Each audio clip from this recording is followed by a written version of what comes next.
மழை வெள்ளத்தால் பாதிக்கப்பட்ட விழுப்புரம் மாவட்டத்தின் தற்போதைய நிலை குறித்த கழுகு பார்வை காட்சிகள் வெளியிடப்பட்டுள்ளது. மழை வெள்ளத்தால் குடியிருப்புகளும் விளைநிலங்களும் வெள்ளக்காடுகளாக காட்சியளிக்கின்றன. அய்யனாபாளையம் பகுதியில் விளைநிலங்கள் வெள்ளத்தில் மூழ்கி முற்றிலும் சேதமடைந்து உள்ளதால் விவசாயிகள் வேதனையடைந்து உள்ளனர்.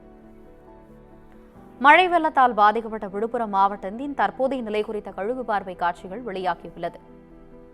மழை வெள்ளத்தால் பாதிக்கப்பட்ட விழுப்புரம் மாவட்டத்தின் தற்போதைய நிலை குறித்த கழுகு பார்வை காட்சிகள் வெளியாகியுள்ளது. இதுகுறித்து கூடுதல் விவரங்களுடன் இணைகிறார் தலைமை செய்தியாளர் சிவா. வணக்கம் சிவா, விவரங்களை சொல்லுங்க.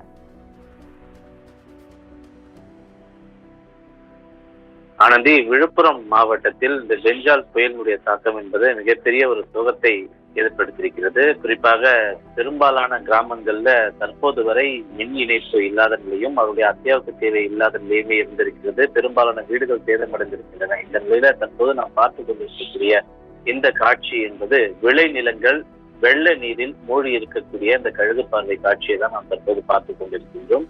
பல்வேறு பல ஆயிரம் ஏக்கர் கணக்கிலான இந்த விளைநிலங்கள் இந்த பெஞ்சால் புயல் தாக்கத்தின் காரணமாக தற்போது நிலை தடுமாறி சரிந்திருக்கக்கூடிய அந்த காட்சிகளை தான் தற்போது நம்முடைய கழுகு பார்வை காட்சியில பார்த்து கொண்டிருக்கின்றோம். விவசாயத்தை நம்பி பல்லாயிரக்கணக்கானோர் இந்த விழுப்புரம் மாவட்டத்தில் இருக்கக்கூடிய நிலையில அவருடைய வாழ்வாதாரம் என்பது தற்போது கேள்விக்குறியாகி இருக்கிறது.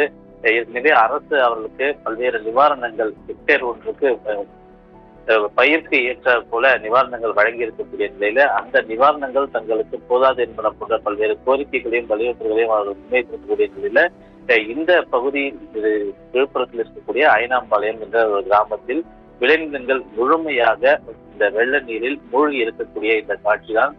இந்த விளைநிலங்களை முழுமையாக மீட்டெடுப்பதற்கு தங்களுக்கு பல ஆயிரம் ரூபாய் தேவைப்படும் என்று அங்கு இருக்கக்கூடிய விவசாயிகள் தங்களுடைய வேதனையை பதிவிட்டிருக்கிறார்கள். எனவே அவர்களுக்கு அரசு அறிவித்திருக்கக்கூடிய அந்த நிவாரணத்தை உயர்த்தி வழங்க வேண்டும் என்ற ஒரு கோரிக்கையும் அவர் தரப்பிலிருந்து முன்வைக்கப்பட்டிருக்கிறது. எனவே அதற்கான கழுகு பார்வை காட்சியை தான் நம்ம இப்போது பார்த்துக் கொண்டிருக்கின்றோம்.